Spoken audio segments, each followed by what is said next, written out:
se fue, te lo dije. Bonito pase, qué lindo lo jugaron, Puji. Wonderful. Buscando rebote, te lo dije, amor. ¡Golazo! ¡Lo logró! ¡Lo logró!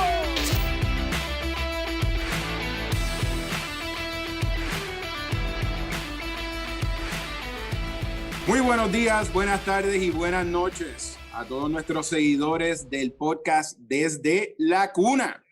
Estamos aquí una vez más en este otro episodio de nuestro podcast y estamos sumamente contentos y sumamente orgullosos del podcast Desde la Cuna. Tenemos hoy un programa sumamente interesante con un invitado especial, ¿verdad? Que nos llena a todos de orgullo y estamos bien agradecidos de que esté con nosotros aquí hoy. Así que nada, antes de empezar, no podemos hacerlo, ¿verdad? Sin darle las gracias a nuestros auspiciadores. Y empezamos con estas camisitas que tenemos aquí. Miren para allá, Desde la Cuna, auspiciadas por The Print Co. aquí en San Germán. Y tenemos que darle las gracias a Cheo, a Mari, a Marilyn, a Lourdes, a todo el equipo de trabajo allí en The Print Co., ¿verdad? Que nos auspiciaron estas camisas y hacen un trabajo excepcional. Cualquier tipo de rotulación, trabajos de imprenta, laminados, etcétera, ellos están allí para servirles. Marina 308, el nuevo concepto, ¿verdad? De nuestro licenciado Fernando Quiñones en Puerto Real, donde pueden pasar una velada sumamente tranquila, al aire libre, en un ambiente espectacular, tremenda comida. Así que no se olviden de pasar por Marina 308 en Puerto Real. Allí estarán para servirles. La Farmacia Martín en San Germán, aquí en el mismo pueblo de San Germán, donde Javier nos mantiene y familia, Armandito, Armanditín, todos nos mantienen saludables a nosotros. Así que muchas gracias a todos ellos, a 2A Business Solutions, consultores en lo que es mercadeo y servicio de alimentos y arte aéreo, por lo que es la edición de este su podcast Desde la Cuna. Un millón de gracias y no se nos puede quedar por último, pero no menos importante, el pequeño saltamontes del grupo, Yati Media Services y Javier Armando Torres, quien mantiene las redes sociales al día. Tenemos que darles las gracias, ¿verdad?, por el trabajo que hace, que nos mantiene a ustedes pendiente a todos nuestros podcasts, así que gracias a Javier Armando y gracias a todos nuestros auspiciadores. No se olviden que nos consiguen en todas las plataformas de podcast, como lo es Spotify, Pandora, iHeartRadio, en fin, Apple Podcasts, todos. Lo que son las redes sociales, Instagram, Facebook y Twitter. Así que, y YouTube, de más está decirlo. Así que nada, estamos ready para este programa de hoy, para este podcast. Así que vamos a pasarle los micrófonos a Javier Torres y al licenciado Fernando Quiñones. Esperamos que lo disfruten. Gracias, Alberto. Saludos a ti, saludos a Fernando, saludos a todas las personas que nos escuchan o que nos ven. Estamos bien contentos de estar grabando la 6ª edición Desde la Cuna. La verdad es que hoy es uno de los días que este título del podcast aplica mucho, porque nuestro invitado literalmente fue lanzado al mundo desde la cuna. Pero antes de hablar con nuestro invitado, queremos recordarles que nuestra idea es una idea de concepto histórico, educativo, bien pasional, de poder tener una conversación y traerle muchos datos para que ustedes sean los que puedan crear una opinión con datos, una opinión seria, formada, escuchando de los protagonistas, de las personas que muchas veces no tienen la oportunidad de tranquilamente traer información, sino que casi siempre están a la defensiva, esquivando, como es, ¿verdad?, la prensa normal. Nosotros hemos escogido el primer tema de la historia de la Federación de Baloncesto de Puerto Rico y su equipo nacional y la Liga de Baloncesto de Puerto Rico y su estructura, ¿verdad? El Baloncesto Superior Nacional, como se llama ahora, que es quien la organiza. Ya hemos tenido al presidente de la federación, hemos tenido al director de la oficina legal de FIBA, hablando de lo que es la Federación Internacional, hemos tenido a Henry Newman, porque por ahí empezamos cuando la liga se separó por primera vez de la federación, y es un concepto que todavía mucha gente no entiende, son dos cosas diferentes, esperamos haberlo aclarado ya. Tuvimos a Flor Meléndez, protagonista de la selección como jugador y como entrenador en diferentes décadas, en diferentes administraciones. Tuvimos a Felo Rivera hablándonos desde el punto de vista de la liga de los apoderados, y entramos también directamente a lo que pasó en esta burbuja, ¿verdad? Que lo estamos tocando. Y entonces hoy, Fernando, tenemos a una de las personas que más puede aportar a este podcast y que más ha vivido en estas últimas décadas este tema de lo que estamos hablando, inclusive en diferentes, con diferentes camisetas de jugador, camisetas de entrenador ahora, y es una persona a quien le tenemos mucho cariño desde el 2016. Está en esta nueva faceta como entrenador del equipo nacional, y para nosotros desde la cuna es bien importante, ¿verdad? Y tenemos que decirlo porque es parte de la historia que queremos narrar aquí. Nos llena de orgullo que su carrera comenzó aquí en San Germán, en la cuna del básquet, y poder volver a traerlo a este concepto, a poder hablar con nosotros, pues la verdad que lo agradezco muchísimo, porque sabemos que está sumamente ocupado. Estamos grabando este podcast en medio de la preparación del equipo nacional para la última ventana importante para poder clasificar a la AmeriCup. Así que, Fernando, saludos, alegre nuevamente de poder estar contigo y con Alberto en este podcast. Claro que sí, un saludo a todos los que nos escuchan, a ustedes que están participando y a nuestro invitado, a quien voy a presentar próximamente. Y como bien dice Javier, hemos estado analizando esta relación de la federación, la liga y su equipo nacional, que es un ente en común entre ellos. De hecho, por el equipo nacional es que se funda una federación en Puerto Rico. Dijimos anteriormente que había liga, y para que el equipo nacional pudiera jugar en un mundial hacía falta que hubiera una federación. Así que siempre han estado amarrados unos a los otros. Y nosotros hemos estado analizando en general el concepto de la selección nacional y su relación con ambas instituciones matrices en algún momento, ¿verdad? Que son la liga y la federación. Y específicamente también, y los problemas, ¿verdad?, que ha tenido esa relación históricamente entre la liga y la federación, y a veces por causa de los compromisos del equipo nacional. Y como ejemplo para ilustrar esos problemas que hemos estado utilizando, la situación que ocurrió durante la última ventana clasificatoria de FIBA en noviembre, que coincidió con una burbuja del baloncesto superior nacional del torneo, porque lo que pasó en ese momento no es algo nuevo que nunca había pasado, sino por el contrario, definitivamente es otro ejemplo más de los problemas que hay en esa relación, y estamos buscando también analizar primero por qué ha habido esos problemas y eventualmente tratar de conseguir, ¿verdad?, soluciones, que es lo que le estamos pidiendo también a todos nuestros invitados. Y como bien dice Javier, es un orgullo para nosotros tener aquí a alguien que, aunque no es sangermeño de nacimiento, la realidad es que después no solamente se lanzó su carrera desde aquí, desde San Germán, sino que San Germán lo adoptó, y San Germán en su casa se ha quedado aquí. Así que yo creo que, Javier, este es el primero de los episodios que grabamos con 4 residentes de San Germán. Para mí es un orgullo presentar a nuestro entrenador del equipo nacional, Eddie Casiano. Saludos, Eddie. Saludos, Fernando. Saludos, Albert. Saludos, Javier. Gracias por tenerme en este podcast. Y nada, aquí yo orgulloso de ser de San Germán. Yo pues, llegué a los 14 años, casi bebé, a San Germán. He hecho mi vida, he tenido mi familia, mis 3 hijas son de ahí, así que muy orgulloso de ser sangermeño y de aportar y dar mi granito en la historia del baloncesto, de la cuna del básquetbol, y seguirle aportando. Al final del día siempre voy a representar a San Germán y los colores de San Germán donde quiera que yo esté. Oye, tengo que empezar igual que empecé el podcast de Flor preguntándote, porque hay tantas cosas que uno puede hablar contigo del baloncesto y podríamos estar aquí horas y horas y horas, pero Alberto el Chacal siempre me saca el gelo y me corta, así que tenemos que limitarnos a este tema. Mi primera pregunta tiene que ser, ¿qué significa eso que tú tienes puesto ahí en el pecho ahora mismo, el equipo nacional de baloncesto de Puerto Rico, en la vida de Eddie Casiano?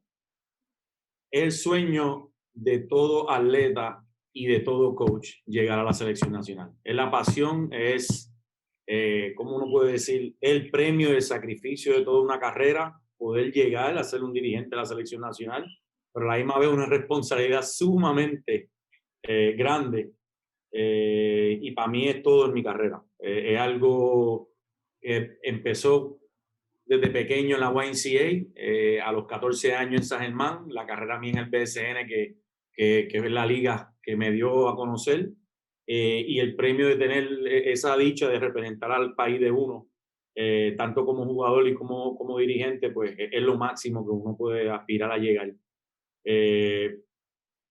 Uno luego de llegar ahí, pues ya sabe que uno tiene una responsabilidad sumamente grande, y todavía estamos tratando de cumplir a todo vapor la responsabilidad de uno como dirigente de la selección nacional. El tiempo y los tiempos han cambiado. Y hace 4 décadas, cuando los grandes jugadores que estaban en el equipo nacional no tenían la posibilidad que existe ahora con la globalización y el crecimiento que ha tenido el baloncesto a nivel mundial, de jugar en otras ligas del mundo, de jugar 10, 11 meses al año, incluyendo el tiempo que están con la selección, ¿verdad? Las ligas de Europa, las ligas de Sudamérica, todo esto ha crecido mucho. Y eso ha cambiado literalmente cómo uno tiene que enfrentar el reto de organizar un programa nacional, de eso hablamos ahorita, o un equipo nacional, ¿verdad? Que es lo que nos incumbe en este momento. Y lo hace distinto, lo hace más complicado, más complejo, porque los jugadores en su mayoría no están aquí. Y yo creo que lo más justo es entendiendo que los jugadores ahora viven de esto, quizás no como antes, que muchos jugaban y tenían otras profesiones o hacían otras cosas. Los jugadores que aspiran ahora a estar en alto rendimiento tienen que dedicarse a esto todo el tiempo, entrenar, jugar, practicar, preparar su cuerpo, descansar. Es una cosa que mucha gente piensa que jugar es ir allí a la duela 2 horas, como hacen los fanáticos, y después se van para su casa y se acabó. Esto es un proceso tan complejo. Y entonces, cuando llevamos al nivel del equipo nacional, que tú tienes que prepararte para enfrentar, en teoría, lo mejor del mundo, te estás enfrentando por personas que son profesionales, porque lo único que hacen en su vida es eso. Nosotros aquí en Puerto Rico nos hemos tardado muchísimo en poder decir esas palabras y aceptar esa realidad, porque ciertamente los países que logran que sus entrenadores, sus jugadores se puedan dedicar a esto y ganar el sustento, ¿verdad? Para mantenerse y mantener a su familia económicamente como una profesión, como cualquier otra, es lo que permite que uno pueda mantener cierto nivel. Y nosotros, aunque estamos resbalando un poquito, hemos logrado mantener un nivel de respeto todavía a nivel mundial con nuestra calidad de baloncesto, ¿verdad? Y eso lo dice nuestra historia. Pero ahora el reto es distinto. O sea, tú necesitas organizar un equipo nacional y hay muchos jugadores que no están. Es bien difícil poder mantener un entrenador nacional sin que trabaje, sin que gane el dinero para poder mantener a su familia, sin que se mejore. Y lo que mejora un entrenador es entrenar. Tener un entrenador en una gaveta haciendo teoría y visitando y haciendo cosas es bueno, pero no lo mejora como entrenador. Y yo quería que te doy toda esta introducción, ¿verdad? Para ayudarte a que tú me des esa información de cuán distinto y difícil es ahora poder conformar el quinteto ideal, ¿verdad? Que mucha gente dice, oye, pero este debería estar, pero muchas veces no se sabe cuántas razones distintas hay por las cuales un jugador no está. Y me gustaría que utilizara esta experiencia que estás pasando ahora para poder explicarle eso a las personas que nos están viendo o escuchando. Es totalmente distinto a como era antes, que se jugaban los veranos y como quiera pues confligía un poquito con el torneo, pero ahora son ventanas. Entonces en las ventanas te restringen a 72 horas antes hacer tu equipo, practicarlo y competir. Creo que han hecho el molde de FIFA de FIFA que cambiaron todo en ventana. Y es difícil porque tienes que tener un amplio grupo de jugadores que pueden estar variando y cambiando de ventana a ventana. Por lo menos la cantera de jugadores de nosotros, la mayoría es del BCN. Nos gustaría tener de universidad y los colegiales, pero es bien difícil porque las ventanas se juegan durante todo el año y la mayoría de las universidades juegan en esas fechas. Y la única fecha que tienen disponible quizás es en verano, y en verano ellos cogen clases que tienen que reponer por el torneo de NCAA, así que más bien la cantera de nosotros es el BCN, que son todos los jugadores disponibles. Hay que armar un equipo sin practicar mucho, no teniendo tanta química de juego, porque no practica. Tienes que llevarte jugadores que a lo mejor hayan pasado por esa experiencia algunas veces, o llevarte jugadores jóvenes pero con experiencia, y jugadores ya veteranos que hayan pasado por eso. Pero quita un poco, porque nosotros, si tú vienes a ver casi a gata, nosotros hacemos 24 en un listado, casi nunca llegamos a los 24, porque ponemos 24, pero de esos 24 quizás 4 tipos están lastimados, 3 tipos no pueden porque están jugando en Europa, y ahora con lo del COVID pues se complica mucho más. Pero hacemos una meta y hacemos un plan de trabajo el año entero, pero puede variar y puede cambiar de ventana a ventana. No tenemos esa planificación que tú puedes decir, pero para esta ventana me voy a llevar a estos jugadores, para la otra ventana me voy a llevar a estos jugadores. Es lo que están disponibles al momento, porque pueden haber lesiones, jugadores que estén jugando en diferentes partes del mundo, jugadores que a lo mejor no han jugado en ningún lado del mundo y están fuera de forma, y en 72 horas es difícil que caigan en ritmo, y uno tiene que llevarse otro tipo de jugador que sea similar a lo que uno necesita. Así que te complica y te quita lo más importante de un coach, que es la preparación.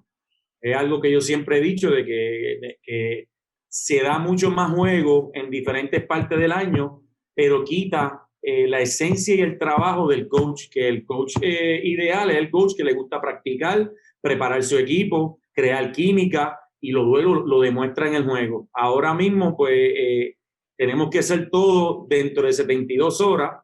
Muchos jugadores vienen de viajar 14, 16 horas, todavía tienen el jet lag que todavía para el partido no se sienten bien.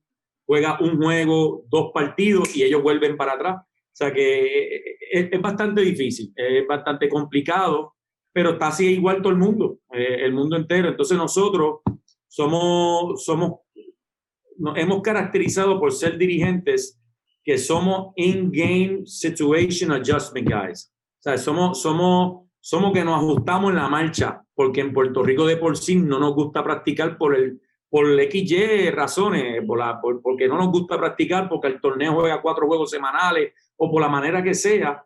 Pues somos coaches que somos dentro del juego y nos ajustamos. Eso nos puede dar fruto, pero también nos puede dar problemas. Y en eso estamos trabajando. O sea, es complicado, pero todo el mundo está en lo mismo.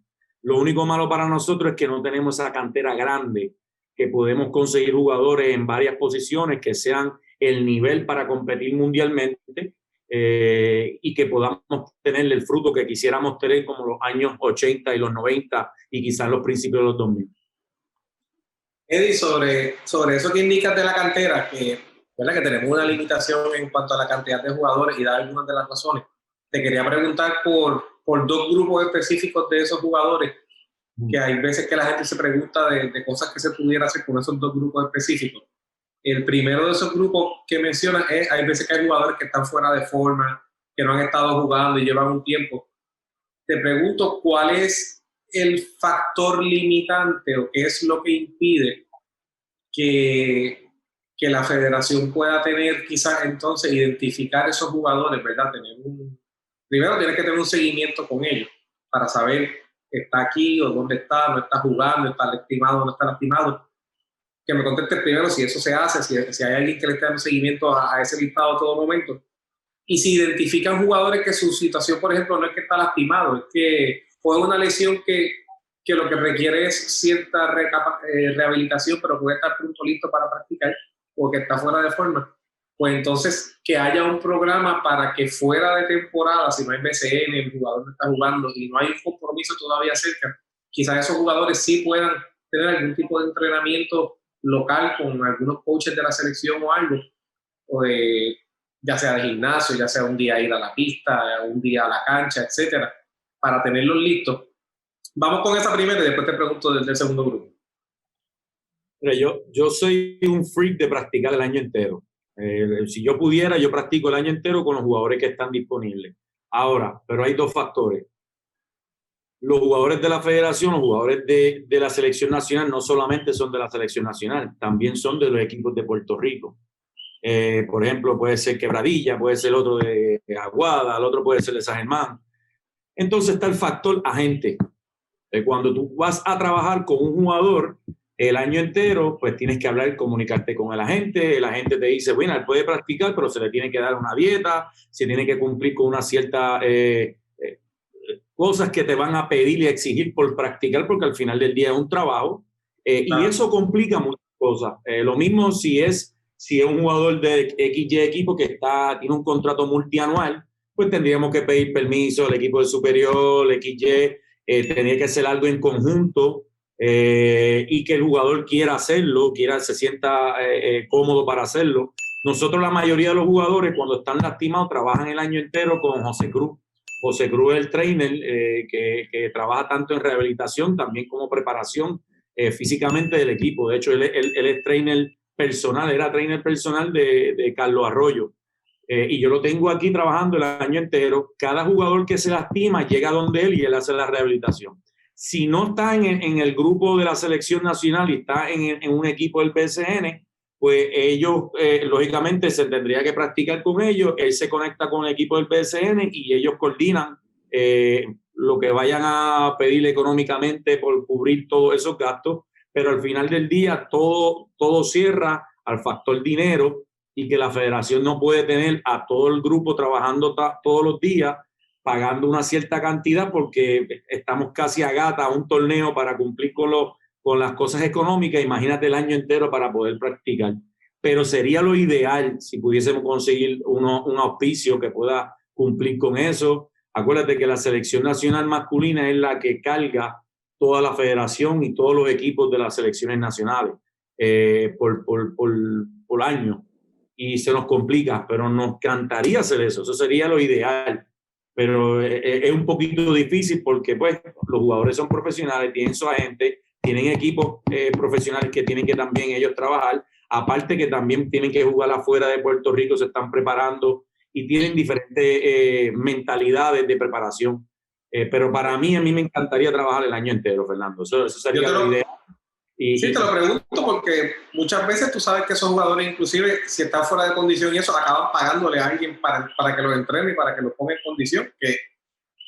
Que entiendo lo que estás diciendo, ¿verdad? Y entiendo que el factor económico me imaginé que debería ser uno de los limitantes, pero la realidad es que quizás con una buena coordinación y comunicación para muchos de ellos les pudiera servir, porque los pone listos no solamente para ser parte ya de tu preselección, sino para el torneo, sea el local o el de afuera. La otra pregunta es similar, pero es con un grupo bien específico de jugadores, que es los jugadores, como bien tú sabes, ya no hay torneos internacionales después de cierta edad. Ya esos torneos que habían de campeonato mundial sub-21 o sub-22, ya no hay, sino que los hay hasta menores ahora. Y entonces tenemos la situación que los jugadores salen de la selección, ya sea el mundial que les tocó, de 17, 18, lo que fuera. Y hay un lapso de tiempo en lo que esos jugadores luego empiezan a jugar quizás profesional, están listos para llegar a la selección, están en Puerto Rico, porque como bien tú dices, durante el tiempo de las ventanas no están disponibles, porque la ventana de noviembre están jugando con su equipo, la ventana de febrero están jugando con su equipo, junio a veces hay ventana, a veces no porque hay torneo. Así que te pregunto si se ha contemplado y si otra vez el factor es lo mismo, que no hay dinero o simplemente que no se ha contemplado hacerlo.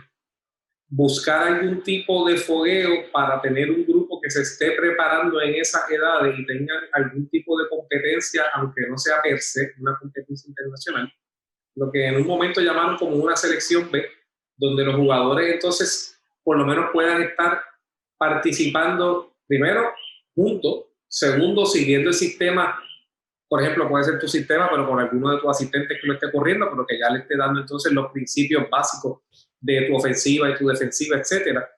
Y que entonces vayan teniendo esa experiencia, y cuando los llames entonces a pertenecer en la selección A, pues no sea todo nuevo para ellos, ¿verdad? Que ya llegaron y vienen de algo similar. Así que te pregunto en cuanto a eso, si hay algo que se ha contemplado, si hay algo que tú lo ves viable en algún momento, pues, y los factores, ¿verdad? ¿Por qué no? Sí o no.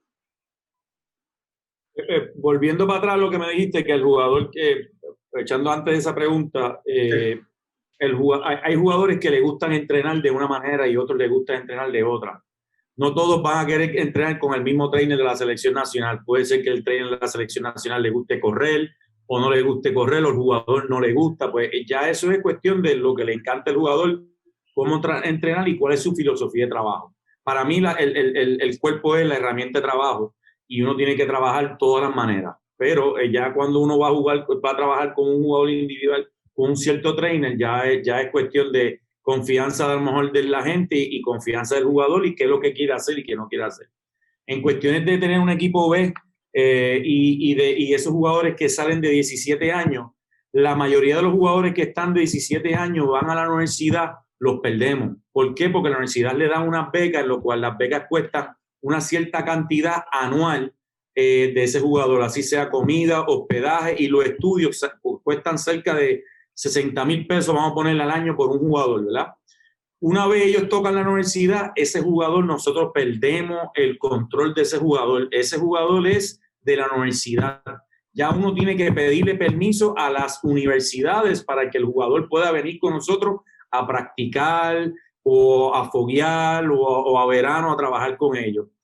Nosotros hemos hecho un sinnúmero de approach a la universidad, y lo primero que te dicen es, you gotta wait until he finishes, or si él está en verano, él tiene que catch up on his classes, because en el torneo perdió muchas clases, tiene malas notas o tiene notas que son medio, o quieren adelantar para que el año siguiente pueda jugar sin tener problemas de las clases.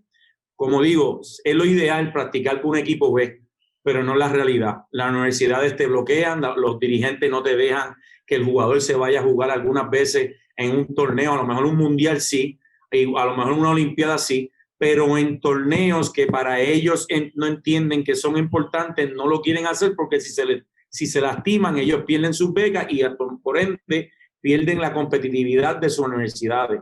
Entonces tú entras en un diálogo con el agente, con el coach y con la universidad, y la mayoría de las veces perdemos. Y tenemos que esperar que ellos terminen sus 4 años de universidad para luego ese jugador poder llegar a nosotros y puede entonces tener el tiempo para practicar. Ya son profesionales y ya lo tienen tiempo completo con uno. Pero, ¿qué pasa? Pasan 4 años, pero a lo mejor piensan que pueden estar en NBA. Entonces empiezan, quiero ir a un campamento, quiero ir al otro campamento, primero voy a ir a Europa, y lo último que pueden pensar la mayoría, el % alto, es representar a Puerto Rico. ¿Por qué? Porque es la manera que los crían, porque ya cuando salen del NCAA ya lo contacta un agente. Cuando un agente lo contacta, ya la mentalidad es cuánto dinero te voy a conseguir, dónde te voy a conseguir trabajo. La selección siempre la vas a tener ahí, pero primero vamos a buscarte algo en Europa, vamos a buscarte torneos en NBA, Summer League, G League, y luego que tú te cubras con todo eso, luego puedes estar en la selección nacional. Se nos ha complicado, por eso que hay jugadores que se gradúan y al segundo o tercer año los tenemos disponibles. Es lo ideal de poder hacer un equipo A y un equipo B, pero no es la realidad. Es difícil. Yo he ido a visitar, yo fui a Marquette, yo fui a LSU, yo he ido a Maryland, yo he ido a Connecticut University, yo he ido a un sinnúmero de universidades y tuve muchos problemas para que el jugador pudiese jugar con nosotros en verano, estando en sus 4 años de elegibilidad de NCAA. Por eso es que mucha gente dice, ¿por qué no coge los jugadores de NCAA? Cógete a los jugadores jóvenes. Pues acompáñenme, vamos a la universidad y vamos a ver si los podemos convencer y decirle a ellos que es más importante jugar un torneo de su país que ellos dando su carrera universitaria para su estudio, preparándolo a ellos para la vida fuera de lo profesional basquetbolísticamente, profesional en la vida personal y a la misma vez profesional como baloncelista, ¿sabes? Se complica. Hay casos que sí y hay casos que no. Por ejemplo, George Condi de Iowa State, yo hablé con el coach antes de lo de COVID para que yo lo pudiese meter ya en por lo menos de jugador número 11, número 12 en el repechaje. Y ya yo había hablado con el coach, ya lo tenemos ahí, estamos trabajando, pero se dio la situación de que el COVID pues atrasó todo. Pero estamos tratando de hacerlo, pero es un poquito complicado y no es tan fácil como ir allí y decir dámelo, porque hay coaches que primero piensan en sus programas, primero piensan en ellos, que pensar en nosotros, en nuestro país y nuestra representación de la selección nacional. Y la mayoría de esos jugadores son nacidos y criados en Estados Unidos, y ese sueño de seguir ese camino de NCAA, NBA y lo que sea, no incluye por ningún lado el equipo nacional. Entonces, si uno no logra interceptar eso antes, no le inyecta un poquito de ese patriotismo. La realidad es que cuando le convenga, yo creo que el ejemplo más grande lo vimos en el 2016 con lo de John Holland, cuando finalmente logramos que se reuniera al equipo antes de ir al repechaje a Serbia. En realidad fue cuando ya le había jugado en el G League, cuando ya había estado con los Cavs y lo habían cortado. Y entonces no tenía esa opción en ese momento y bregó. Pero yo quiero hacerte una pregunta y después quiero presentarte 4 situaciones de jugadores conceptuales y que hemos vivido para que tú nos hables de eso y la gente pueda entender, abundando en lo que acabas de hablar de Condi y de lo difícil que es este reclutamiento. Pero la pregunta primero es, mucha gente todavía piensa que la selección nacional es un juego de estrellas y no entienden la diferencia. Y yo creo que es bien importante para mí en este podcast presentar y aprovechar que tú estás aquí para que puedas explicarle la diferencia tan grande que hay en eso. Todo el mundo piensa que tienen que ser los mejores anotadores o los jugadores que más destacan en el baloncesto superior o en donde estén jugando, y no entienden muchas veces que el equipo nacional es como otro equipo. Y ahora es mucho más difícil cuando bregas con las mentalidades y las personalidades y las expectativas de los más exitosos, lo complica. Y me gustaría que abundara sobre esa diferencia primero. Pues mira,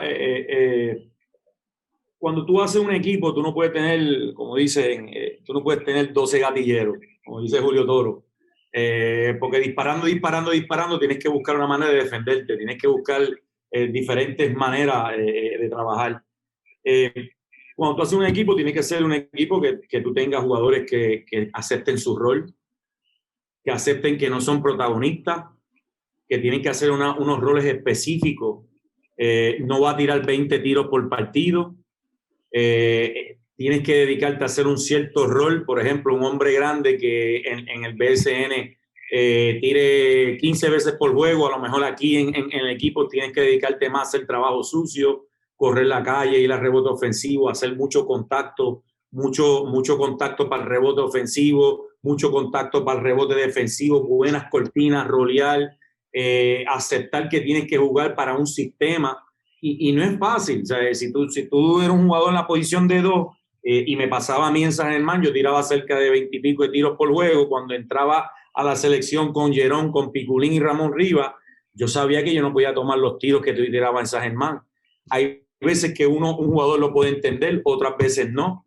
Y tú tienes, ahora que son 72 horas, tú tienes 72 horas para cambiarle la mentalidad de ese jugador a jugar para representar a Puerto Rico y tratar de competir contra los mejores del mundo que a lo mejor están acostumbrados a jugar ese tipo de juego, ¿ves? O ya llevan desde pequeños jugando ese tipo de juego y ese estilo de juego. Nosotros jugamos un juego americano, es run and gun. Es la manera que jugamos, 2 pases, 3 pases, a lo mejor con suerte y tiramos. Pero cuando tú juegas en FIBA, se corta el tiempo de tirar. Por ejemplo, cuando tú juegas en una selección nacional, te van a defender, te van a quitar los espacios, ya tú no ves las líneas rectas que tú vas a atacar, ya te están quitando, te ponen defensa cara a cara, ya tú no ves el juego en una visión completa, te viran. Ya cuando tú recibes la bola en la pintura, te sacan de la pintura porque ya están jugando un juego físico. Ya cuando hacen una cortina, todas las veces son contactos. los espacios de la ofensiva es sumamente grande, o sea, el juego cambia totalmente y tú tienes que conseguir jugadores que puedan entender esa filosofía y esa manera de jugar. Para tú poder entender eso, tú tienes que competir contra esos mismos equipos y tener práctica. Y nosotros no estamos acostumbrados a eso. Mucha crítica yo he recibido cuando hablo de este tema, Javier, Fernando y Alberto, es que no es que yo diga que no sabemos jugar aquí, es que tenemos que aprender a jugar de la manera que juegan allá para poder competir con ellos. Porque cuando tú, por ejemplo, tú vas a una pelea de boxeo, el chata que te trabaja a ti en el boxeo, que tú estás trabajando por meses, pelea parecido al con quien a quien te toca a ti para pelear, con las mismas características. Pues nosotros tenemos que aprender a jugar de esa manera. Si tú te fijas en FIBA, la gente movía la bola 18 segundos, 20 segundos, y de 20 a 24 era el tiro. ¿Qué hacen? Eso es como el boxeador, te dan jab, te dan jump, te dan en el cuerpo, te dan en el cuerpo, te dan en el cuerpo, y de 20 segundos a 24 te tiran para la cabeza. En cada posesión. Eso significa que te van a gastar, te van a desgastar físicamente y mentalmente. ¿Dónde nosotros hacemos eso aquí en Puerto Rico? Entonces, tenemos que buscar jugadores que se asimilen y que puedan entender eso, y a la misma vez de categorías menores enseñar ese estilo de juego y esa manera de jugar para poder competir con las grandes potencias. Y es la manera que yo lo veo, la manera que yo me he criado viendo el básquetbol, porque tanto jugué en el BCN como juego en la selección nacional, y tú ves la diferencia. No estoy diciendo que el BCN es un mal básquetbol, yo creo que es de las mejores ligas que hay, y es la liga donde yo salí, donde yo me crié, y estoy claro que es la manera, es la esencia de nosotros. Pero si nosotros queremos llegar al otro nivel, tenemos que entender también el otro nivel de básquetbol, y el básquetbol FIBA no es el mismo que cualquier jugador puede jugarlo. No, es que no tenemos los atletas que, por ejemplo, puede tener Estados Unidos, que aunque jueguen así para arriba y para abajo, su talento y su capacidad atlética es tanta porque son únicos. Cuando llevan los mejores, porque ahora cuando no llevan los mejores, también se las ven a gata. Pero la segunda parte de mi pregunta, entonces, era tratando de atar esto que tú me estás hablando, ¿verdad? Que es tan importante que la gente lo escuche, del coach nacional, de los roles, de que esto no es un juego de estrellas donde todo el mundo la coge, la baja y la tira, nadie galdea, nadie le importa nada, sino que es como si fuese armar un equipo. Las situaciones que nos impiden poder tener nuestros mejores jugadores todo el tiempo. Tú mencionaste NCAA, esa es una. También mencionaste, y es uno de los casos que quiero traer, jugadores que están en Europa, especialmente ahora en la pandemia. Porque aquí claramente dijo Jaime Lamboy de FIBA que la Federación de Baloncesto podía convocar a un jugador y su equipo tenía que dejarlo salir. Y este es el caso, por ejemplo, de Gary Brown. Y me quiero circunscribir a Gary Brown porque posiblemente sea ahora mismo nuestro mejor armador base, el que ha estado disponible para las últimas competencias. Sí. Porque Variano no había estado disponible, Arroyo se retiró y básicamente él ha sido la constante. Pero él no pudo estar en la ventana que a mi juicio fue muy innecesaria que FIBA hiciera con el problema de la pandemia y el COVID, puso a todo el mundo en problemas serios, y en esta ventana de ahora tampoco está incluido.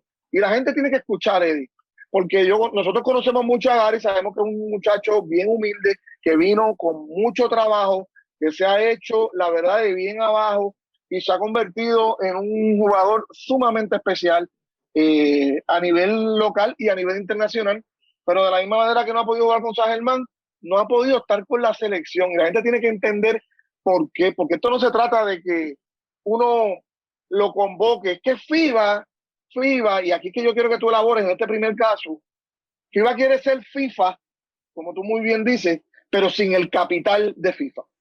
FIFA aporta económicamente a esos clubes cuando sueltan un jugador, pero el equipo de Gary de Italia le iba a pagar a Gary por estar un mes fuera, 10 días para practicar, los 14 de cuarentena para poder volver, para que Gary viniera. Y quiero que me abunde para que la gente lo escuche de ti.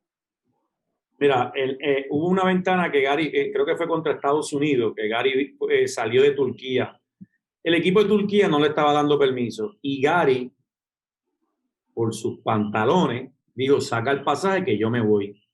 Y yo tenía muy buena relación con Gary, creo que es de los jugadores que más más relación he tenido y comunicación con él en todo momento.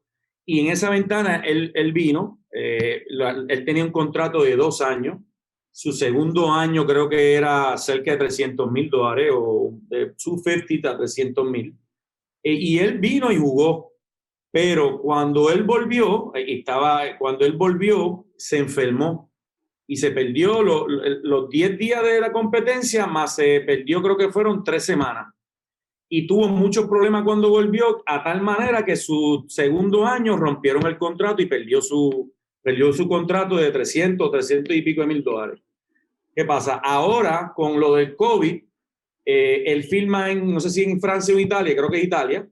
Él para venir para acá tiene que hacer una cuarentena, para llegar aquí son 10 días. Y cuando vuelva para su país tiene que estar 14 días en cuarentena. Eso es un mes de trabajo.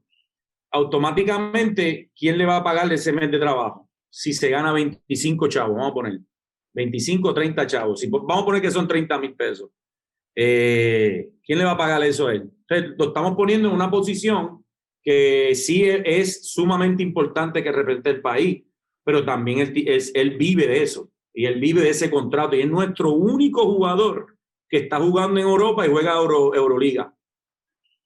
Entonces, hay jugadores que no están jugando, que están libres, jugadores que pueden cumplir con él y no lo queremos poner en una posición que pueda perder su contrato. No tenemos el dinero ni el capital para cubrir esos jugadores que se pierden esa cierta cantidad. Pues ¿qué decisión tenemos que decir? No vamos a hacerle daño a su carrera porque ya en una de las ventanas lo traímos, él por sus pantalones llegó aquí porque todo el mundo sabe que Gary quiere estar en todas las ventanas, quiere representar a Puerto Rico. Pues entonces la segunda, bueno, lo vamos a poner en esa situación porque puede perder su contrato de nuevo y no tenemos el capital para nosotros pagarle eso. Entonces, pues buscamos otras alternativas o un jugador que a lo mejor no gane esa cierta cantidad o está en otro equipo, pues se buscan alternativas, pero los equipos son bien difíciles para que te los dejen ir a un torneo. Por ejemplo, esto puede suceder. FIBA obliga que tú lo sueltes, pero antes de firmar, yo te digo, sí, yo te voy a firmar aquí en Europa, va a jugar Euroliga, siempre y cuando tú no vayas a la selección nacional. Te va a ganar esta cantidad, pero si vas para la selección nacional, no te quiero en el equipo. Y tú eres refuerzo, tú no eres un jugador nativo.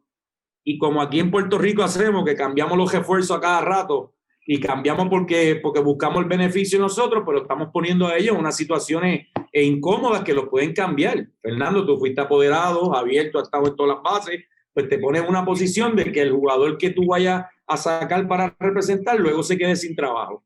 Y por eso que en algunas situaciones nosotros, pues, ¿qué hacemos? Pues mira, no vamos a ponerlo en esa situación, mejor vamos con el jugador que está sin trabajo, vamos con el jugador que a lo mejor podemos hablar con el club, no se gane esa cantidad de dinero, se le puede dar una dieta que se acerca a lo que te está ganando por el mes y se buscan alternativas.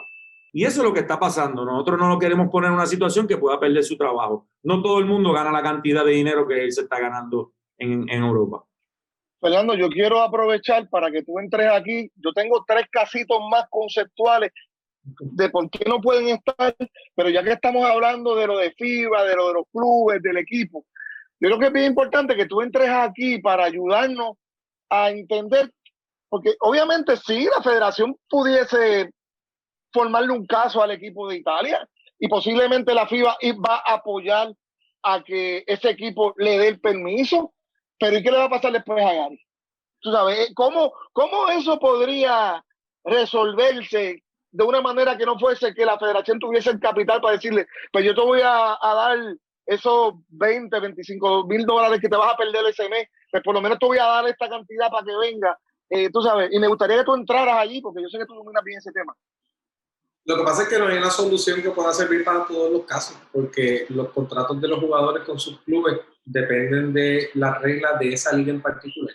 Y FIBA no tiene reglas para lo que tiene que ver con cuál es la contratación directa que tiene que haber en cada liga con los jugadores. O sea, FIBA puede decir durante esta época, este jugador, si la federación lo convoca, tú tienes que dejarlo ir. Y si no lo dejas ir, sabes que el jugador, primero se supone que el equipo no esté jugando durante esa ventana de esos días.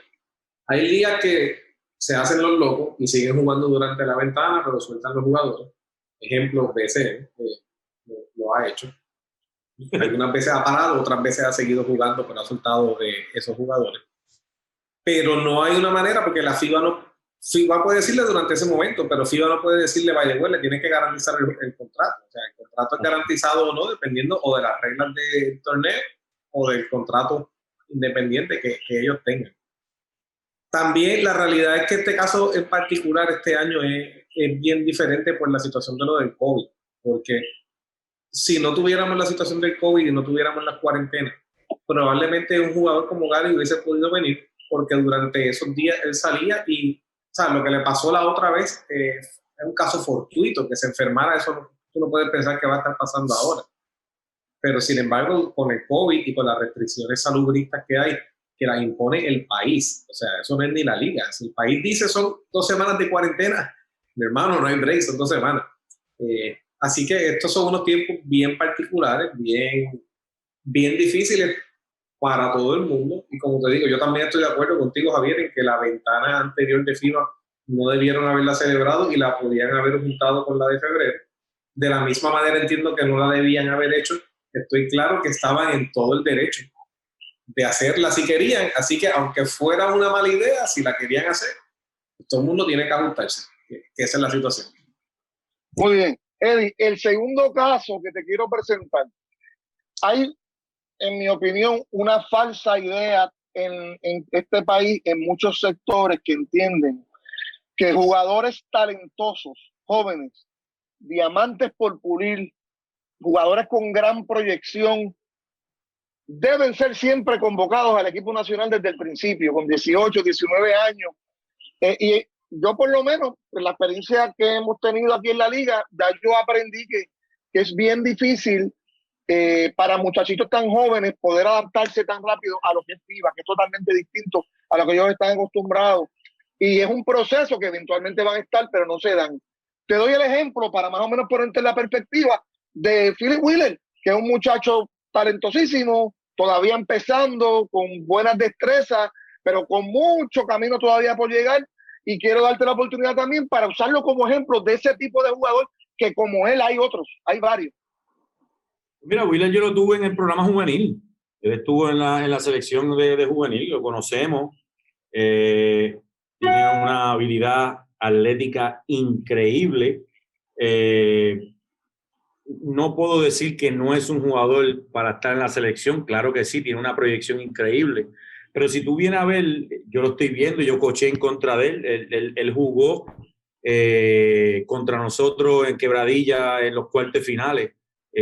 Yo no lo vi jugando tiempo de juego porque su pareja contra nosotros no machaba y él no tiene una posición definida en la posición 3 ni 4. Es un 3 que juega, es un cuerpo 3 que juega al nivel de 4, pero no tiene la corpulencia ni la fuerza para jugar en ese nivel en estos momentos. Y cuando tú juegas FIBA en la selección nacional, es una de las posiciones más difíciles que hay.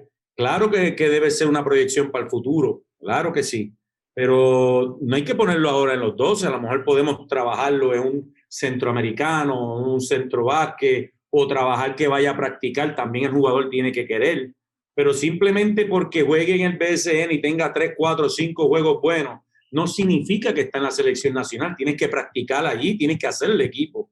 Yo no soy creyente de que porque tiene esta edad y está luciendo bien contra los jugadores de su edad, tiene que estar en la selección nacional. Sí tiene una proyección para el futuro, claro que sí. Que hay que ayudarlo, claro que sí que hay que ayudarlo, pero también el jugador tiene que querer.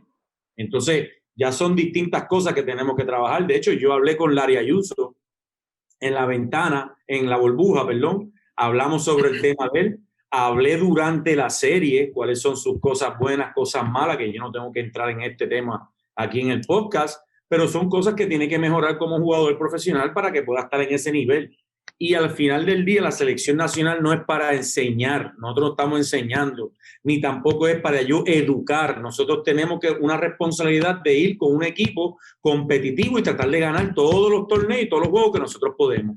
¿Que podemos coger uno que otro jugador y llevarlo poco a poco? Claro que sí, pero al final del día nosotros estamos en el negocio que tenemos que ganar. Nosotros estamos en el nivel 18, pudiésemos estar en los primeros 10 del mundo, pero no tenemos el tiempo para estar inventando este jugador sí, este jugador no, este yo creo que puede darse, porque eso no lo hace ninguna de las potencias a menos que tenga una cantera súper grande. Nosotros sí nos gustaría llevar un jugador como él, pero tendremos que sentarnos a hablar cuál es su plan a corto plazo, largo plazo, si va a trabajar con las pesas, cuál es su futuro, si le gusta trabajar, cuál es su ética de trabajo. Ya lo tuve en el programa juvenil, ya entiendo cómo es su manera, ha madurado un poco, pero en estos momentos traerlo en esta ventana es mejor que se mantenga jugando en Argentina, cogiendo experiencia en una liga profesional y luego en el futuro lo traemos a practicar y que demuestre que pueda estar en ese nivel. Es la manera que yo lo pienso, ¿no? Porque si todo el mundo, por ejemplo, en NCAA, este jugador debe estar en la selección nacional. Sí, pero está jugando con jugadores de su misma edad. No está jugando con jugadores de 30 años, 28 años, con 8, 10, 9, 15, 12 años de experiencia profesional y jugando FIBA. O sea, es totalmente distinto. Pero es un jugador que tiene la proyección, pero tiene que mejorar unas áreas que, lógicamente, en el podcast no me gustaría entrar en ese tema. Javier, antes que sigas con los próximos casos, Eddie, una observación que te hago a modo de pregunta. Quizás bajo el sistema viejo, que solamente jugaba en los veranos y usualmente tenía, si no todos los jugadores que deberían ser la selección, la gran mayoría los tenía, y tú podías hacer un equipo donde tú cubrías básicamente todas tus bases, quizás con los primeros 10 jugadores de la selección, porque tenía a los caballos lo que necesitaba. Sería justo decir que quizás bajo ese formato era más fácil entonces a veces que el 11 o el 12 pudieran ser un jugador más joven para que fuera cogiendo la experiencia, que ahora cuando como no tienes a todos los caballos y todos los que te complementarían el equipo, quizás el 12 tú lo necesitas porque es que el 9, 10, 11 y 12 te están ayudando a llenar los boquetes que quizás son destrezas que el 3, 4, 5, 6, 7 no la tienen y todos lo necesitan para rellenar boquetes. ¿Sería justo decir eso? Es verdad, es verdad. No tengo fuerza, pues me llevo 3 híbridos, 3 jugadores que puedan jugar 2 o 3 posiciones. No tengo point guard, por ejemplo, que no tengo a Gary, no tengo a Barea. Pues trato de llevarme un 2 que pueda jugar de 1 combo, pero entonces lo pongo de tercer point guard. Entonces, como por ejemplo, Gian Clavel, un jugador que jugó en NCAA en Colorado, jugó de 1 su último año. Pues para tratar de cubrir, no tengo mucha fuerza, me voy híbrido, pues lo pongo él en la posición de tercer point guard, me llevo 2 point guards, entonces pues me llevo, no tengo 2 7 pies, no tengo nadie de fuerza, pues me llevo un Ramón Clemente, un Alex Franklin, Devon Collier, me llevo a Jorge y un Piñero. Pues esos son jugadores que pueden cubrir la deficiencia que tenemos nosotros. Y eso es lo que pasa. Si yo tuviese a todo el mundo en todos los torneos, pues a lo mejor el 12 o el 11 puede ser joven. Pero ahora bien, cuando tú vas a un torneo y un mundial se lastima a un jugador, como tú juegas tantos juegos corridos, el desgaste, la preparación, si se lastima un jugador, ya el 12 termina siendo un 11. Si uno se agarra, el 11 termina siendo un 10. Y si tú ves la manera que yo juego, yo roto 10 jugadores en todos los partidos, quizás 11. Bien poco se queda un jugador sin jugar, porque yo soy creyente de mi manera de pensar es que si yo tengo una herramienta de 12 jugadores, yo utilizo todas mis herramientas de la mejor manera posible. Ciertos juegos sí, ciertos juegos no. Pero una lastimadura, un doblar del tobillo en el medio del juego, alguien que se jale el hamstring, ya son 3 jugadores que pudiese estar pasando eso y ya el 12 termina a estar en la rotación de 9. Un positivo de COVID. Exactamente, un positivo de COVID. Entonces, pues por eso es que yo trato de llevarme tipos que sean veteranos y que estén, por ejemplo, una ventana en México, David, que no fue David, Vasallo se cogió, creo que influenza, Ramón Clemente tenía catarro y fiebre antes y tuve que usar al hijo de Ramón Rivas, de jugador 9, y tenía que estar en la rotación y lo tuve que usar, pero nunca había estado en esa posición y nosotros teníamos que ganarle a México en México obligado sí o sí. Entonces pues eso te pone a ti en una posición incómoda porque estás poniendo un jugador que nunca ha tenido esa exposición, nunca ha estado en esa situación. Claro que uno debe, así es que maduran, así es que aprenden, pero también yo tengo que ganar.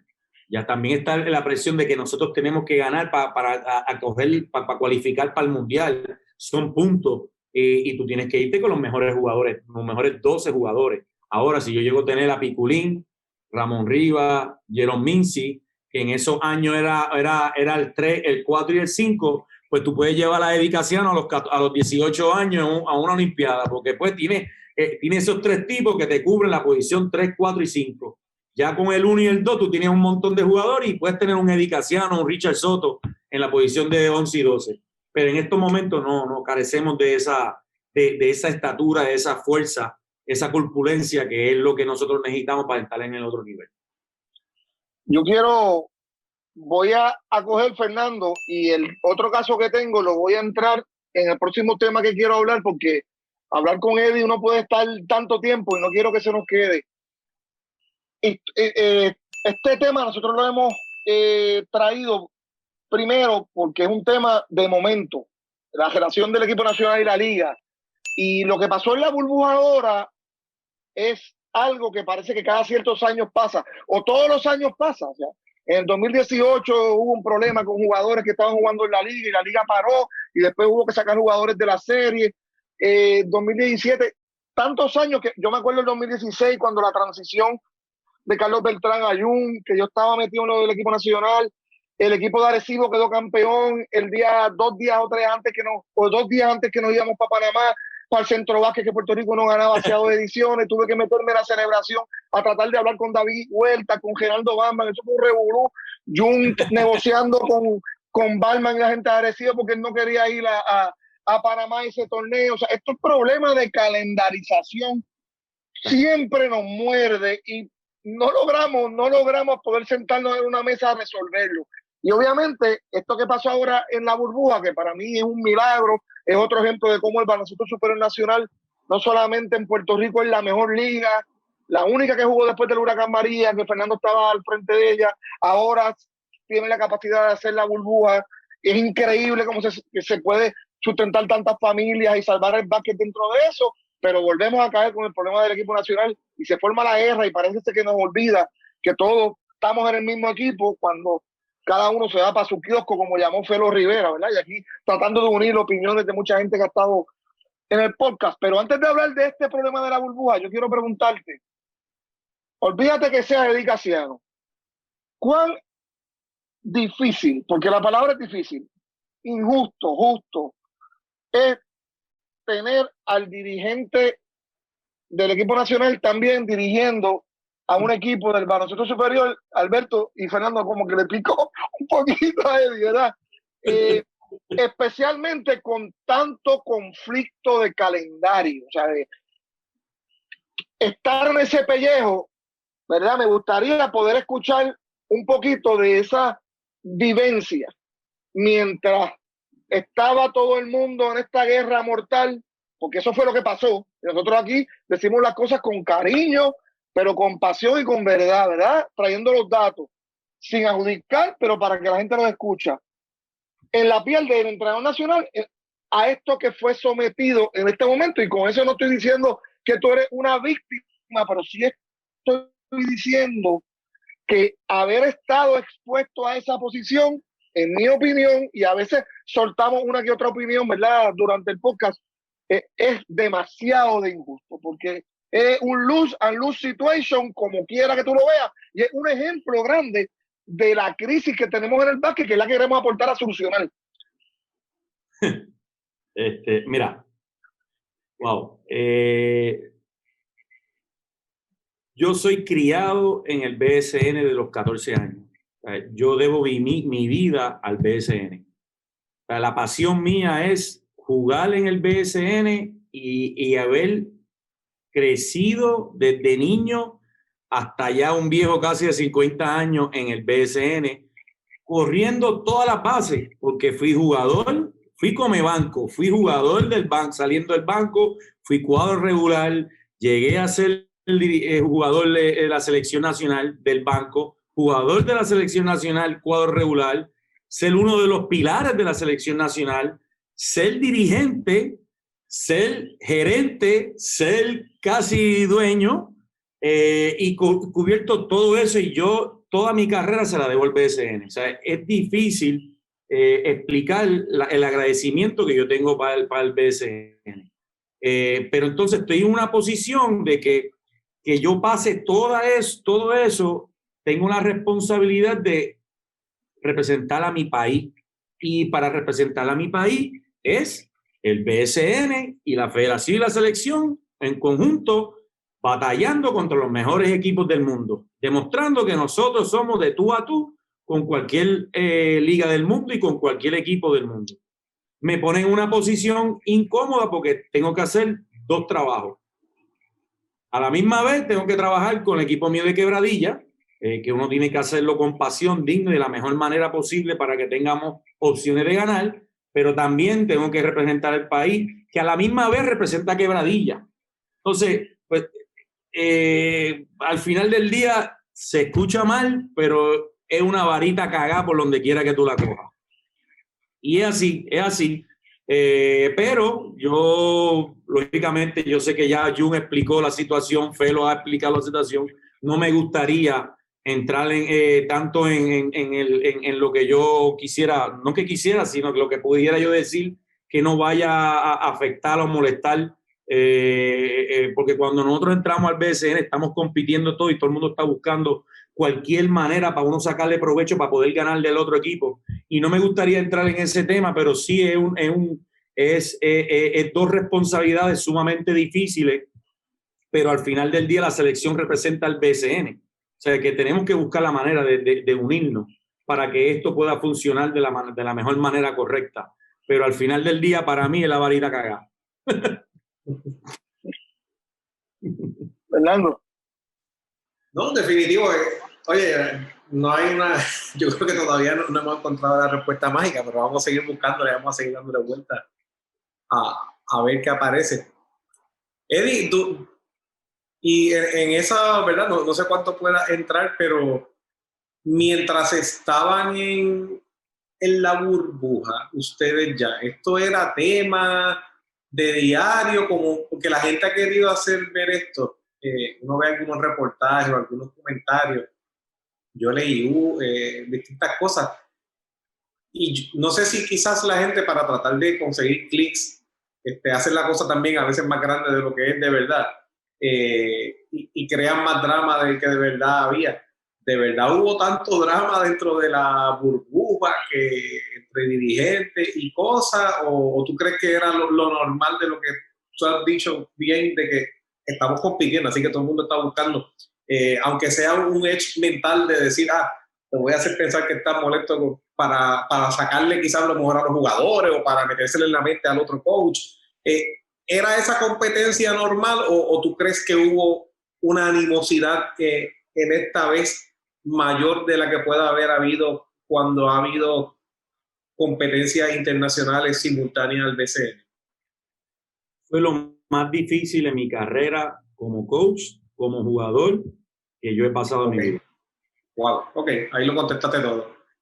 Pues nada. Eddie, en términos generales, ¿tú lograste llevarte el equipo que tú querías llevarte a esa ventana?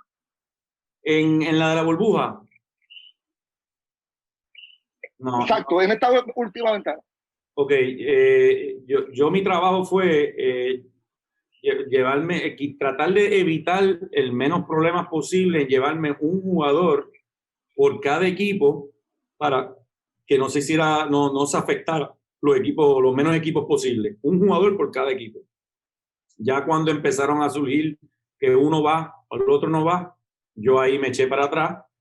Jun tomó las decisiones del equipo de qué jugador va a llevar, qué jugador hizo el equipo, y yo simplemente me eché para atrás y dirigí el equipo que me dieron. Así fue la verdad. Yo me eché para atrás, no tomé decisiones, no hablé de nada y simplemente Jun, la federación, tomó las decisiones en conjunto, no sé si con algunos del BCN, con Ricardo, Pelo o XY. Se hizo el equipo y me dieron ese equipo y ese equipo fue que yo lo traté de dirigir en esa ventana. En el 2016, tu debut como coach del equipo nacional, lo recuerdo como ahora, porque estaba sentado en el palco al lado de uno de el similar a secretario de Estado de Puerto Rico, pero de Panamá, que de hecho era bien fanático tuyo, y nos dieron una clase de pela. Y el equipo había llegado y no había practicado, literalmente. Y FIBA nos mandó a practicar a la cancha de la base, que tenía 4 boquetes, el canasto medía como 9 pies, que Ricky lo tocaba casi parado. Eso era una cosa desastrosa. Pero lo traigo porque en esta burbuja pasa lo mismo, no tenemos práctica. Ese primer juego, México es el que entonces nos da la pela y después, tú sabes, siempre tenemos ese problema en el primer juego. Al no tener el equipo que tú quieres, y aquí sí yo quiero entrar en el tercer caso que quería traer, conceptualmente, Eddie, o sea, he escuchado que una de las maneras que o equipos o jugadores tratan de zafarse de estar en el equipo nacional, ¿verdad? Porque un tema que hemos hablado aquí es que antes todo el mundo quería estar en el equipo nacional. Para los equipos y los apoderados era un orgullo que sus jugadores estuvieran allí, porque eso los ayudaba inclusive hasta mercadear a su equipo y le daba más prestigio, más calidad a su equipo. Pero este nuevo término de que me retiro del equipo nacional, sin quizás haber estado 1 o 2 ventanas o algo así, porque tú te puedes retirar de algo, tú sabes, después de haber estado 10, 15, 20 años haciéndolo, no sé, tú sabes, haber tenido un montón de torneos, pero... Bueno, yo no sé si puede, porque yo sigo buscando las reglas, no la encuentro todavía, esa del retiro, pero sigue. Sí, porque el contrato del BCN y la federación es bien claro y dice que tú firmas a jugar con el BCN, tú estás comprometiéndote a, si eres seleccionado por el equipo nacional, a estar disponible. Y el reglamento de FIBA. Y el reglamento de FIBA tiene también. Y eso lo hemos discutido aquí, ¿sabes? Yo quiero que tú me digas cómo, porque es que esto es, para mí, es parte de la fractura, como el Felo Rivera le llamó, y titulamos su episodio, de las relaciones entre la liga y la federación, que en vez de poder unirse y trabajar juntos porque estas dos instituciones sean lo exitosas que han sido históricamente, como que permite entonces esa fractura, que jugadores digan que se retiran en su mejor momento o se retiran para que no lo suspendan del BCN, y poder seguir jugando y ganando su dinerito aquí. O sea, ¿cómo tú ves eso, tú que pasaste por todo ese proceso? Había le añado, muchas veces se retiran, ya sea con el visto bueno o hasta a instancias de su apoderado, a diferencia de lo que Felo nos contaba que pasaba en décadas anteriores, donde tu apoderado, por el contrario, tu apoderado antes básicamente estaba tratando de invitarte a ser parte de la selección y te hablaban de la importancia de que tú fueras parte de la selección. Y ahora lo que pasa es, en algunos de estos casos, es al revés, que este retiro se da también de la mano del apoderado. La dejo ahí la pregunta. Mira, aquí hay una falacia de que muchos jugadores no quieren representar a Puerto Rico porque no hay dinero. El tope ahora mismo del BCN es 40,000 pesos. Se juegan 36 juegos. 6 juegos, 1,100 y pico por juego, más o menos. Ningún jugador, todo jugador que juega en la selección nacional, nosotros jugamos 2 partidos, y todo jugador recibe una dieta mínimo de $2,000. Es una dieta para sus gastos, sus comidas, aparte sus cosas personales, aparte de que aquí se le da la comida y el estadía y todo. O sea, se le está pagando el tope a los jugadores, el tope que establece el BSN, que es 40,000, pues tú cuando vienes a ver la dieta, si multiplica y sumas y resta, pues por juego, por 2 partidos, pues está cobrando lo mismo. Esa es la manera que yo lo puedo ver, por el tope que dice el BCN. En un mundial, por 34 días de trabajo, se dio una dieta, porque pasamos la segunda ronda, se dio una dieta de $9,000 por jugador. O sea, la falacia es que aquí vienen y que no tienen dar chavos, que se están robando los chavos, eso that's bullshit. Eso, aquí se da una dieta lógicamente no se va a dar una cantidad exorbitante porque estamos representando el país, todo el mundo cobra una dieta idéntica, igual, los jugadores. Así que en esa parte que no representa porque no hay dinero, pues ya son otros 20 pesos. Ya eso no, eso es una dieta que en 9,000 pesos en un mes, yo creo que eso es más que suficiente y más en los tiempos que estamos viviendo en el mundo. Estamos cogiendo púa, estamos cogiendo desempleo, estamos cogiendo de todo y cobrar 9,000 en un mundial, eso es algo bueno. El que se retira para mí es que, y en mi manera de verlo personal, no sé si por las razones que sea, pero la persona que le está asesorando lo está asesorando mal y su decisión es errónea. Plain and simple.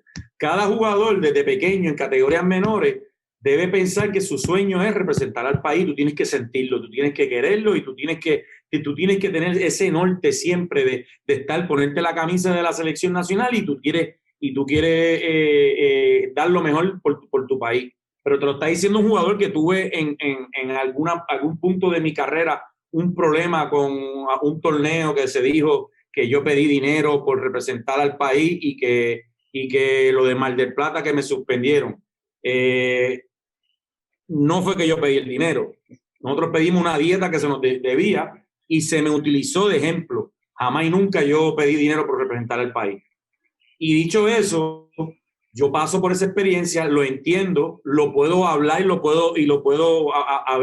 pude haber vivido esas experiencias y yo puedo asesorar y decirle a los jugadores sobre sí, no, qué tú debes hacer y darle un buen consejo. Para mí es erróneo, para mí dice un mensaje mal a nivel internacional para cuando tú juegues internacionalmente, que tú no representes a tu país. Y la persona que le está asesorando lo está asesorando de la manera errónea, de la manera incorrecta. El hecho de que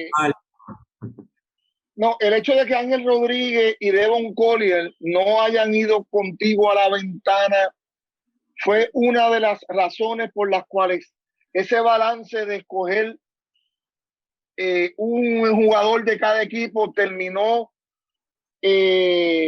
afectando de una manera enorme al equipo de Aguada, de los cuales había 4 jugadores, había 5, pero yo creo que de los 5, 4 estaban listos o jugando en la burbuja o listos para jugar en la burbuja, no sé si los 5, porque no sé si, creo que eran 4 de los 5 estaban allí, y eso también fue otro issue bien grande que todavía existe, y también quiero darte la oportunidad de que le expliques al país ese asunto, porque es como que cuando uno está metido en un choque de trenes, no hay decisión buena, es la menos mala y siempre alguien va a salir afectado.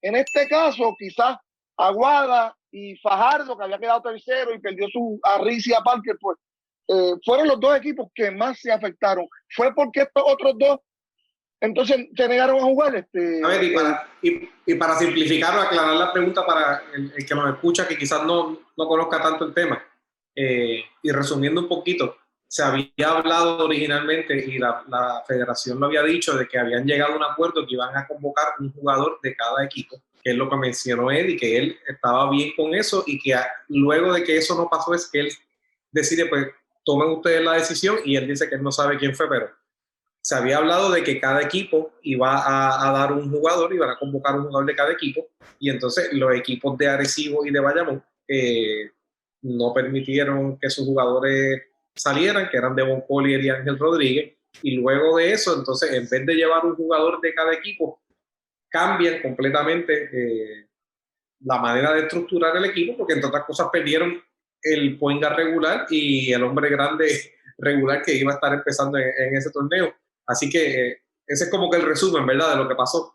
Eddie, sí, toda suya el podcast. Tan pronto esos jugadores no estaban disponibles, pues yo me he hecho para atrás. Y entonces, pues, yo sé que competitivamente aquí pues, estamos todos compitiendo, estando en medio de una competencia bien difícil. Y pues se puede malinterpretar el que yo quisiera a este jugador, quiero lo otro, porque yo también estoy compitiendo en Quebradilla. Y yo la verdad que tan pronto eso sucedió, yo he hecho para atrás.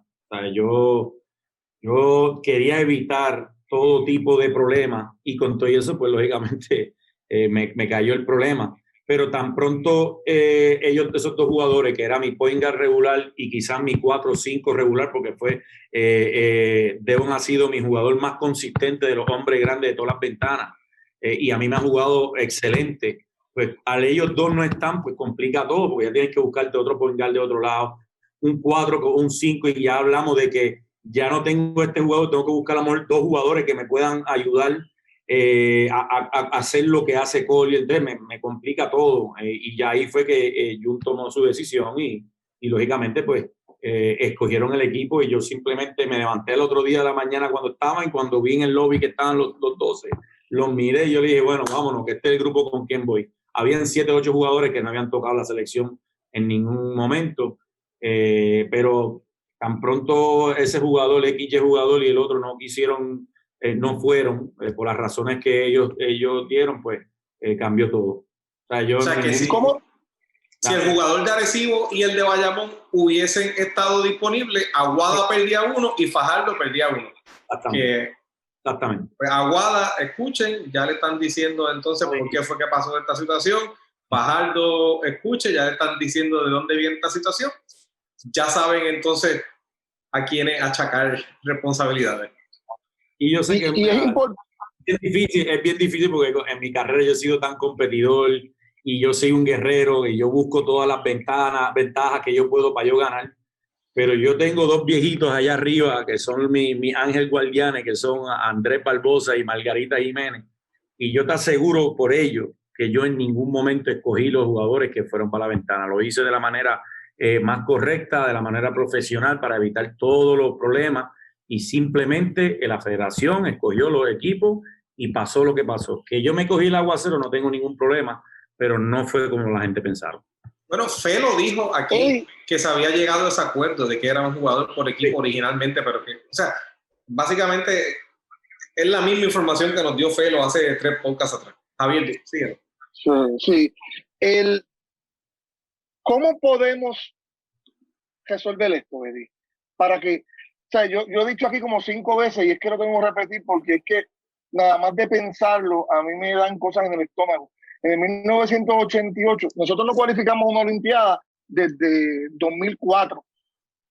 Mi último año. Desde que le ganamos al Dream Team, y tú eras parte de ese equipo. Para que 16 años, ¿ok? Que no cualificamos una Olimpiada. Y en el 1988, hace 32, mi papá dirigió el equipo y la Olimpiada fue en Seúl, Corea, al otro lado del mundo, y viajó con 8. Porque la serie final tenía a los otros 4 jugadores. Eso es increíble. Y con todo eso le ganamos a Yugoslavia unido, a la Unión Soviética unida, juegazo. 2 tiros libres al final del equipo. El primer juego. Ese mismo juego que perdimos por los otros. Pero que siempre es ese primer juego que nos mata porque no tenemos el equipo practicado ni nada. Y entonces 32 años después estamos viviendo lo mismo. Sí. Señor Jesús, y hace tiempo que no clasificamos a Olimpiada, y esta es una de las razones por las cuales no cualificamos a Olimpiada.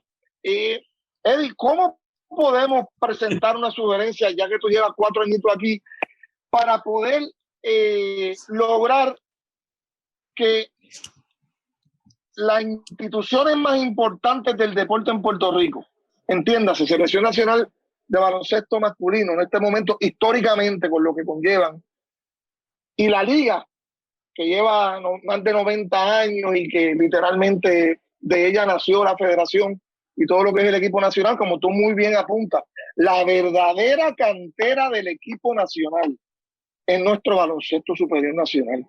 Y a pesar de que mucha gente quiere hacerlo ver como que es la NBA, esos jugadores no le importa a la selección de Puerto Rico. El NCAA no le importa a la selección de Puerto Rico. Así que en este momento es nuestra liga, como siempre lo ha sido todavía.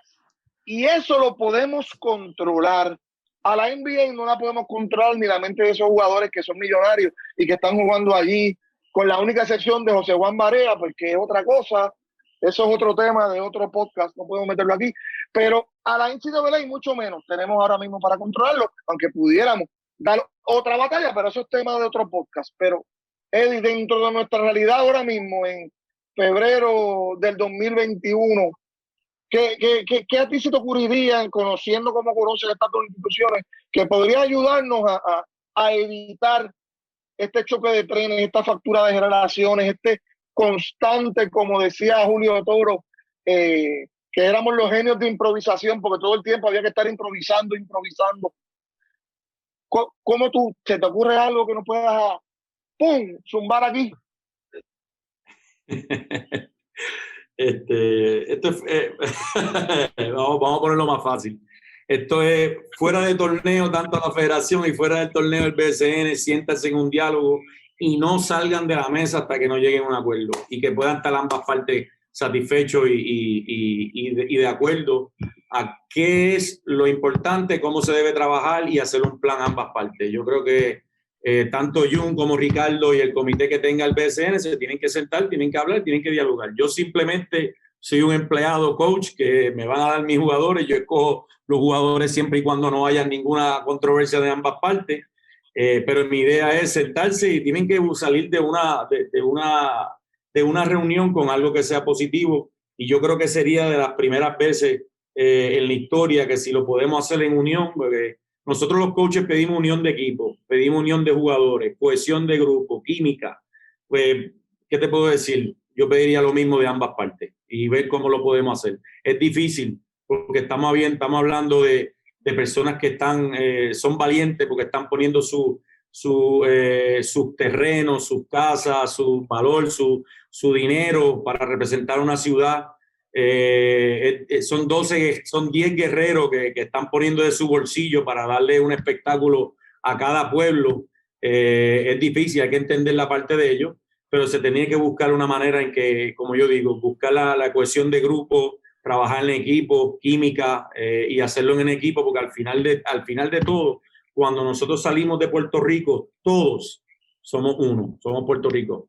Y es la única manera que nosotros podemos llegar al CITAL donde tenemos que llegar, porque al final del día pueden haber un grupo que no quiere, pueden haber dirigentes que no quieren que jueguen en la selección y todo, pero al final del día, cuando Puerto Rico gana, ganamos todo. Ganan las BSN, ganan los equipos de los apoderados, ganan los jugadores del BSN, la federación, las categorías menores, toda la liga puertorriqueña. Cuando Puerto Rico gana, representa a todo el mundo.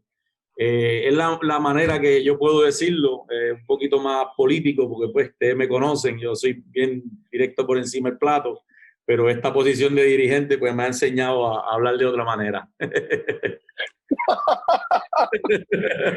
Nosotros, ¿verdad, Fernando? Nosotros hemos hablado aquí en todo momento y se lo dijimos a Fero, se lo dijimos a Jun, se lo dijimos a Jaime en FIBA. Los apoderados son para mí unos héroes, porque sí, el peso del baloncesto en Puerto Rico lo cargan los apoderados, y quizás eso es algo que no está en la Constitución de FIBA, pero que es una realidad, y quizás cada país tenga su particularidad. La nuestra, que es la que nos incumbe, es esa, y eso hace que sí haya que sentarse, aún sabiendo que el poder internacional FIBA se lo otorga a la federación. Si la federación entra en guerra con la liga, es una guerra que por sacar un ojo se puede sacar dos, porque es la liga la que los impulsa, y de la viceversa. Si la liga trata de sacarle un ojo al equipo nacional, pues a la larga se lo está sacando él mismo, porque son dos instituciones que muchas veces no, que dependen una de otra. Nadie gana. Y es por eso, Fernando, que yo creo que aquí tú puedes entrar, que lo que tú acabas de decir es lo que debe pasar, pero entendiendo la jerarquía, pero a la misma vez la importancia, ¿verdad?, que tiene el BCN y los apoderados. Se me ocurre otra pregunta antes de que el Chacal empiece a pelear conmigo, Eddie. El taller nos estamos portando bien, y mira, y el licenciado está ahí tranquilo, esperando su momento, echado para atrás en la silla. Mira, hoy no vine con la silla de oficina, vine con butaca. No, mira, es que conceptualmente hemos escuchado, y yo lo he visto por ejemplo, en Argentina, en España, ¿verdad?, que son federaciones quizás que tienen la capacidad económica para poder sostener un entrenador nacional que no dirija en la liga. Y hemos escuchado muchas versiones.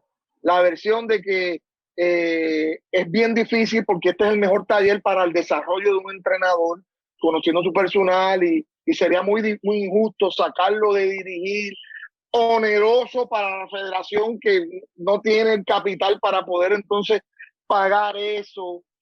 Y cuando tú estás en la competencia, allí como pasó en la burbuja, y tú te sientes tan molesto porque las cosas no te salieron como tú estás, en ese calor de la competencia, en ese coraje, ¿verdad? Por eso es que uno le aconseja, enfríate un poquito antes de poder emitir decisiones, pues salen todas estas ideas.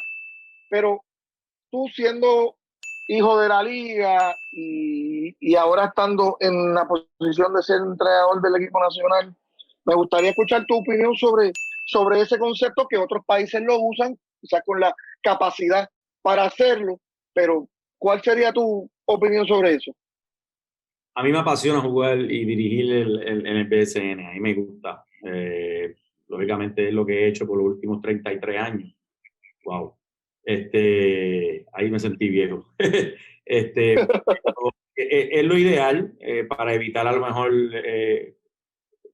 para que sea a lo mejor más justo para el dirigente y poder trabajar full year, pero económicamente es partirme en más de la mitad.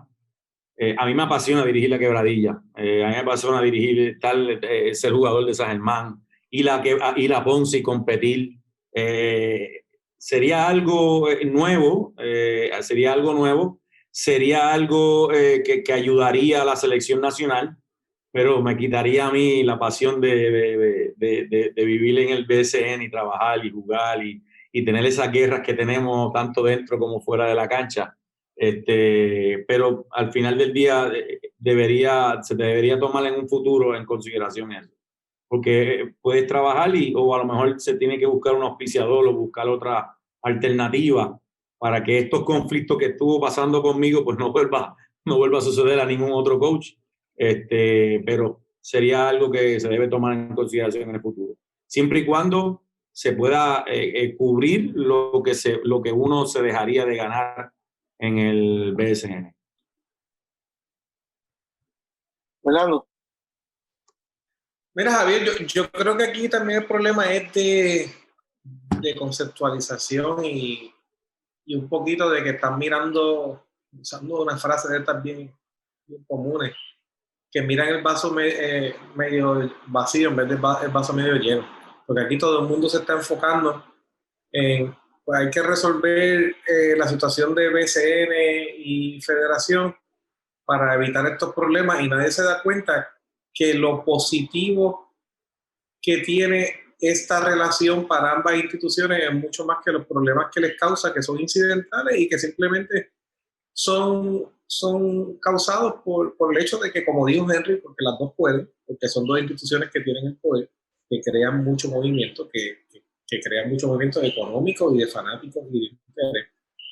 Y la realidad es que al PCN le conviene que el equipo nacional esté bien y le vaya bien.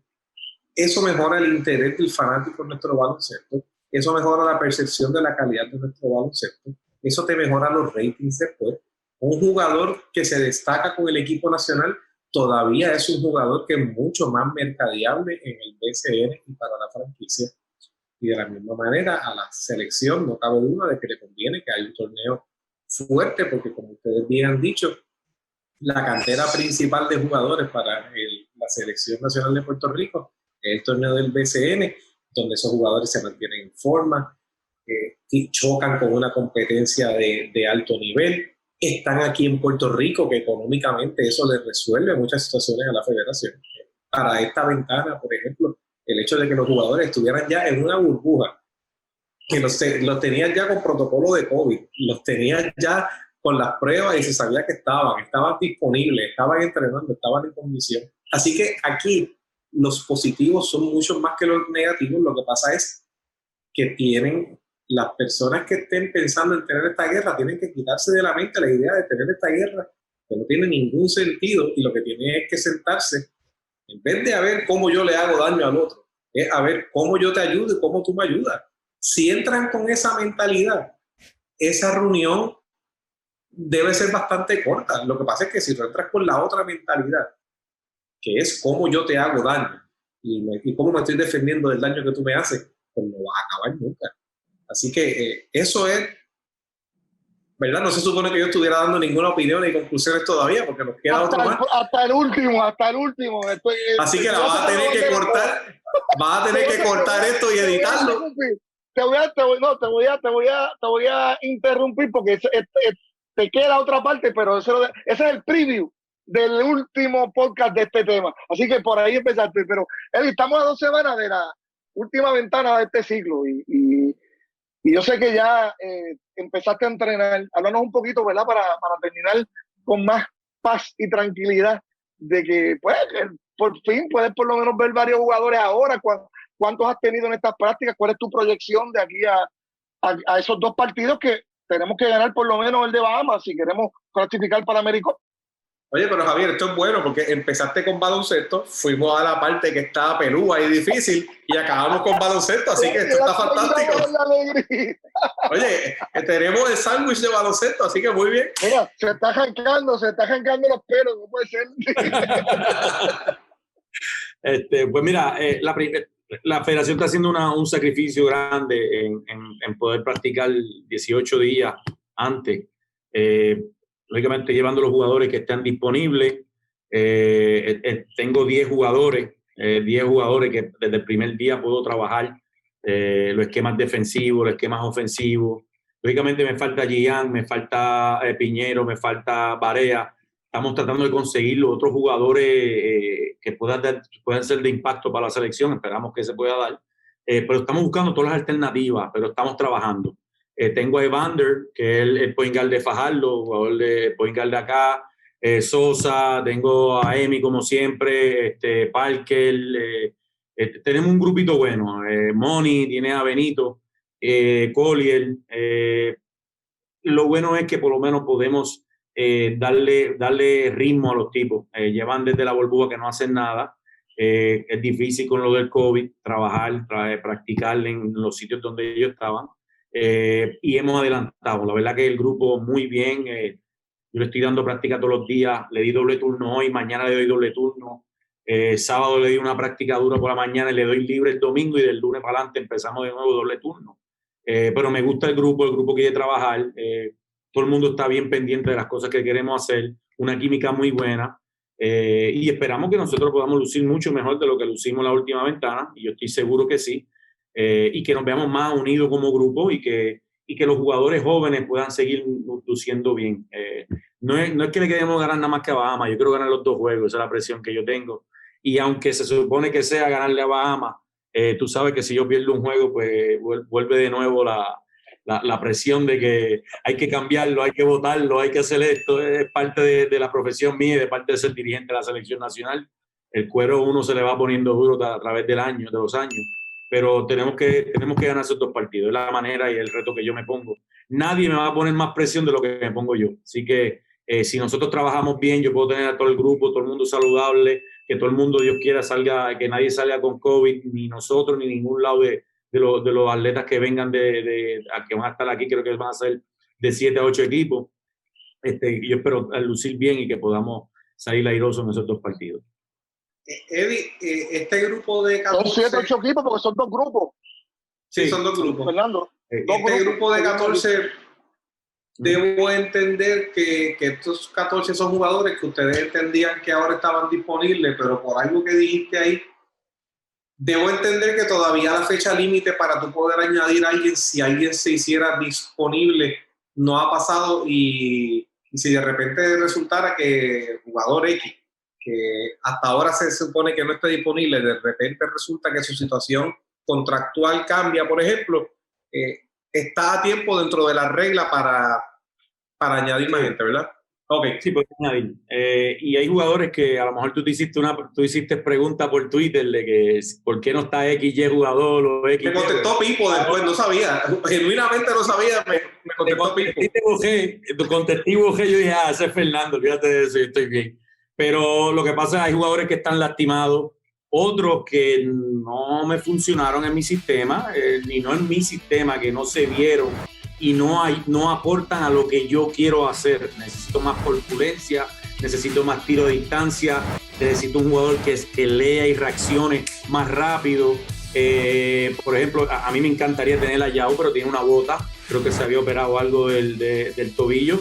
Derek Rice es un jugador en la última ventana, pero yo quise traerme a Chris Ortiz, que me puede dar a lo mejor más altura y me puede jugar de 3 y de 4, me da más herramientas, un jugador mucho más maduro de lo que fue hace 3 o 4 años. Es difícil y uno tiene que hacer un equipo de acuerdo a lo que te vas a encontrar. No por eso, pero la pregunta que te hago no es cuestionando los que tienes, sino entiendo que tú tienes una lista de los que tú entiendes que van a estar disponibles. Por ejemplo, tienes unos jugadores que no están en la lista porque, qué sé yo, está jugando en la NBA. Pues claro. Para hacer un ejemplo entonces hipotético, de repente hay un jugador que está jugando en la NBA y mañana lo cortan y te llama y te dice estoy disponible, estamos a tiempo, pero claro, tú no lo tienes en la lista ahora porque ahora mismo sería imposible que él estuviera. Pero si una situación Fernando, se me ocurre uno que estuvo en la NBA, que no está firmado con nadie y es agente libre, que hace 4 años me reuní con él y después que nos aseguró que iba a estar, se rajó. Y que no sé si Eddie está nuevamente tocando esa puerta. Y se llama Shabazz Napier. ¿Ustedes saben algo que yo no sé? Bueno, yo sé que es reserva de los cariduros de Fajardo, yo no sé más nada. Sé que es reserva de pelo. Pregunta que les hago, ¿ustedes saben algo que yo no sé? No. Es que le estoy poniendo nombre al ejemplo de lo que Fernando está diciendo. No está en la lista. No. Es un jugador que tú dices que puede tener sorpresa. O sea, es agente libre, no lo ha firmado nadie. Yo creo que no lo va a firmar más nadie. Ese muchacho yo no creo que quiera ir a la G-League y a la burbuja. Esto le podría ayudar a quizás un paso nuevo en su carrera de trampolín FIBA para Europa. Y ya esos contactos se habían hecho. En aquel momento no le convenía porque estaba Barea y Arroyo en aquella competencia. Y a su marca, como nos dijo, pues venir del banco detrás de esos 2 caballos, ese es muy que tú dices, no hay cama para tanta gente, pero en esta ventana yo creo que es un nombre interesante. Y pensando lo que ustedes dos acaban de decir, se me ocurre el nombre. Sí, pero yo no lo digo pensando en nadie en particular, pregunto por la fecha, o sea, porque me imagino que yo sé que hay una fecha límite, pero en estas ventanas creo que son más cerca del evento que lo que sería, por ejemplo, en un premundial, que 30 días antes tienes que mandar una lista y ya como que final. Claro, una lista más larga que tienes que mandar, después vas cortando una fecha. Es porque parte de lo que nosotros queremos aquí es llevar esa información que a veces la gente no sabe. Pues, ¿por qué se hizo esa lista de 14? Porque estos 14 están disponibles en este momento. No es que los demás no los queremos. Estos de los que queremos están disponibles. Sí. Eddie, nosotros, tu futuro para cambiar el tema. No solamente con él, porque yo he tenido contacto, ustedes son buenos, pero también tengo contacto con Tremont Waters, hemos tenido contacto con Justin Wright Foreman, que estuvo en Utah, siempre tenemos contacto con todos ellos, con Hackles, que está en Miami, pero se complica, pero pues vamos a ver cómo pasa. Para eso tenemos que tener una estructura más sólida económicamente para que esos gerentes generales que invierten millones de dólares en esos jugadores se sientan como que más confiados, ¿verdad? En que los tipos vengan aquí porque ellos no conocen de verdad lo que pasa aquí. Muchas veces piensan que esto todavía es un tercer mundo. Esos temas de otro podcast, ¿por qué los jugadores de NBA se nos ha hecho imposible reclutarlos? Y mira que se ha tratado de diferentes maneras, pero imagínate. Pero Eddie, para terminar, ¿qué para el futuro de Eddie Casiano? Europa, dirigir Sudamérica. Me gustaría, luego de la selección, pues dirigir fuera de Puerto Rico. Uno tiene unas metas, pero yo estoy día a día, terminar mi contrato y mi tiempo con la selección, tratar de cuando antes que yo termine, pero que podamos tener esa opción de entrar a una Olimpiada. Ese es el sueño de uno. Hacerlo como jugador y hacerlo como coach sería algo espectacular, pero más en momentos difíciles, porque sabemos que carecemos de alguna tipos de jugadores para poder estar en un nivel así, pero yo creo que lo podemos hacer en los próximos años si seguimos aglutinando los jugadores jóvenes, seguimos trayendo si traemos a Tyler Davis, si traemos a otros tipos de jugadores, podemos darle una oportunidad real. Y luego de ahí, pues, me gustaría pues tomar esa experiencia a dirigir en otras áreas europeas, Argentina, en otros lados, tener esa experiencia. Eso ya uno está empezando a entrar en edad, aunque para ser coach soy joven, pero ya esa 49, 50 años dirigiendo en diferentes áreas del mundo sería algo para mí sumamente importante y una experiencia espectacular. Mira, yo no sé si Fernando tiene alguna otra pregunta. No, yo creo que ya hemos abusado de Eddie, quien tuvo 2 prácticas hoy. 2 horas conmigo. ¿Ese es el récord de ustedes? 2 horas. No, lo llevamos porque grabando llevamos menos, grabando llevamos como 1 hora y media, yo creo. Pero estás por ahí, Mira, nosotros, para mí personalmente, era bien importante que tú participaras en este tema. Y yo sé que hay tantos otros temas en los cuales tú puedes participar también, pero este es un tema de momento, este es un tema para mí trascendental. Yo he dicho en todos los lugares que me preguntan que para mí estamos otra vez en 1959, donde Guigo Otero Suro, como presidente, tomó la decisión de sacar a aquel equipo de los centroamericanos para poder ir al Mundial, y le costó la medalla de oro y lo quemaron, pero por eso llevamos 14 mundiales. Es un momento histórico en donde tenemos que ya entender que no podemos enfrentar el baloncesto internacional de 2021 como lo enfrentábamos hace 30 años, y que eso nos tiene en una encrucijada, para decir una palabra bonita, que ya cansa, que ya harta, que ya llegó el momento de que basta. Y en nuestra última intervención sobre este tema vamos a estar abundando, tratando de dar ideas de cómo poder bregar, pero en normas generales no podíamos terminar este tema sin que tú tuvieras, que eres el dirigente del momento, que también lo viviste como jugador, y que tienes tanta experiencia a nivel internacional con el baloncesto internacional y a nivel local con nuestra selección. Te agradezco enormemente, porque yo sé que después de todo este revolú, siempre queda alguien, o sea, hay algo que queda como el jamón del sándwich, y es bien difícil. Y tú haber estado aquí con nosotros no es fácil, porque hay mucha gente que todavía está velando coger tus palabras y utilizarlas quizás para otras cosas, otras agendas Sí. que no son la agenda del país. Sí. Aquí Desde la Cuna nosotros tratamos una sola agenda, que es la agenda de cómo informar a la gente, transmitirle pasión, ser lo más objetivo posible en que la gente pueda escuchar los datos de las personas protagonistas. Y nuestra agenda es ayudar al país, aportar al básquet boricua. Somos hijos del básquet boricua. Y queremos que estas 2 instituciones tan poderosas logren de alguna manera poder ya de una vez y para siempre armonizarse como la historia lo exige.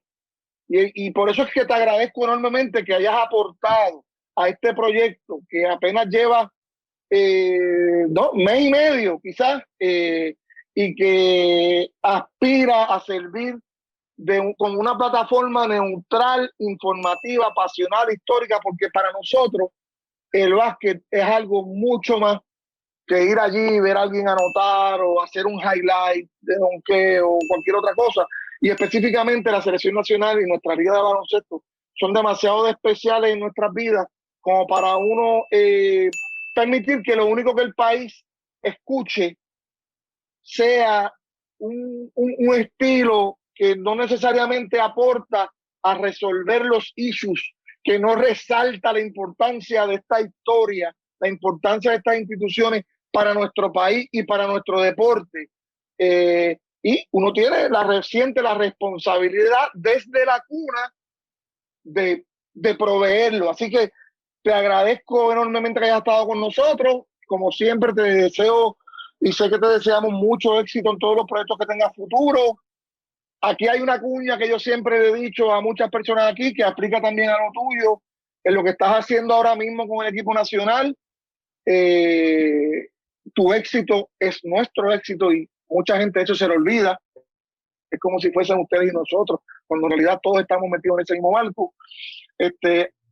Y sabes que estaremos en el futuro en otros temas un poquito más llanitos, no tan profundos, ¿verdad? Llamándote cuando tengo mucho más de tiempo para discutir otras cosas interesantes de nuestro básquet. Pero esto es algo que sabíamos que tenía que pasar. Y yo creo que es una buena oportunidad para que también tú hayas podido expresarte quizás sin el microondas encima, sin el fuego prendido, con la tranquilidad de que aquí nosotros no estamos para estar, ¿verdad?, juzgando, sino para estar entendiendo, brindando data, que a la larga lo que hace es que ayuda a crecer. Todos crecemos conociendo la historia, conociendo las cosas buenas que han pasado para tratar de emularlas y las malas para tratar de evitarlas. Así que gracias, Fernando. No, Eddie, darte las gracias por el trabajo que estás haciendo y gracias por aceptar nuestra invitación. Sé que a veces, ¿verdad? Uno puede estar un poco aprensivo para estas cosas porque no es fácil lo que pasó en los últimos meses y fue una situación difícil para todas las partes. Y por eso también hemos querido traer a todas las partes para que todo el mundo dé su punto de vista y al final de cuentas uno se va dando cuenta que aquí las circunstancias principalmente, ¿verdad?, fueron las que trajeron lo que pasó. Más que mala voluntad, fueron las circunstancias que eran difíciles y no había una solución fácil. Así que de mi parte, darte las gracias. Javier estuvo, con ese mensaje que dio Javier, casi me dieron ganas de volver de alguna manera a la liga, pero rápido se me pasaron, así que no, ninguna ganas de volver, pero Javier, tienes que bajarle porque me emocionaste ahí, pero ya estoy claro, ¿no? Eddie, muchas gracias. Gracias a ustedes. Yo espero verlo en La Palguera, en Caracoles, y ahí podemos hablar un poquito, un par de cositas que podemos hablar. El bote está en el agua. Hermano, me envían mensaje que el bote está en el agua. Estamos. Yo salgo el 20, el 21 en Caracoles. Mira, mi esposa te lo va a agradecer tanto, Johanna, que es loca con eso y siempre me está hablando para allá. Te lo va a agradecer mucho, se lo voy a decir. En vez de desde la cuna, el próximo es desde Caracoles. Esa es la verdad. Ahí es la casa mía ahora. Muy bien. Gracias, Albert. Gracias. Gracias, papá. Bien, gracias. Yo los cuide. Cuídense. Cuídate. Gracias, muchas gracias a Eddie Casiano. Sí, Eddie, tienes el récord del podcast más largo, ¿verdad? Yo creo que vamos sobre hora y media. Pero quiero que sepas que eso no es porque saliste de San Germán, brother. Eso es porque eres de la clase Rangers 91 del Colegio San Benito, caballo. Yes. Eso es así. Así que gracias a Eddie, mi gente. Y Eddie tocó un punto y yo voy a coger un privilegio personal hoy. Yo nunca hablo, pero Eddie dijo algo, lo comentó 2 veces de una manera u otra. Y lo voy a aprovechar hoy para que también Fernando se emocione un poquito más y quién sabe si lo convencemos. Pero lo voy a decir hoy porque no sé si en el próximo tenga el mismo background.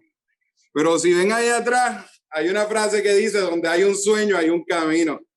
Y, ¿verdad? Yo creo que el sueño de todos nosotros es ver que esto eche para adelante. Y como Eddie dijo, yo creo que es cuestión de meterse en un cuarto y tener una discusión sincera. Lo hemos visto a través de los podcasts, ¿verdad? Que hemos llevado todas las partes.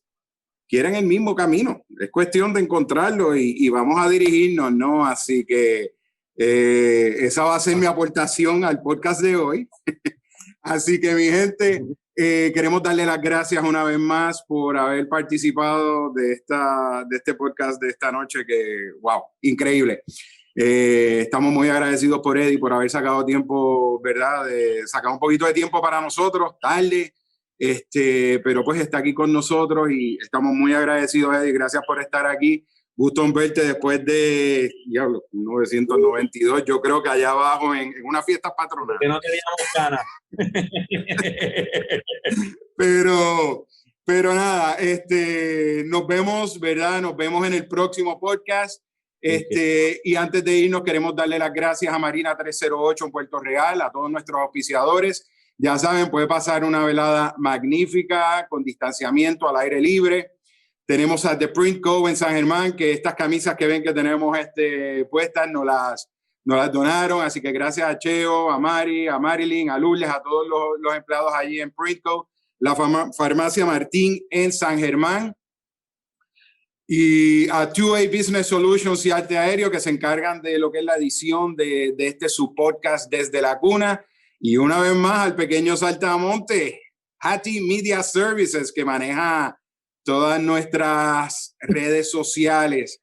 Así que una vez más, Desde la Cuna, donde le traemos historia, conocimiento, con mucha pasión de nuestro básquet nacional de Puerto Rico. Así que a todos, muy buenos días como siempre, muy buenas tardes o muy buenas noches. Se cuidan. Cuídense.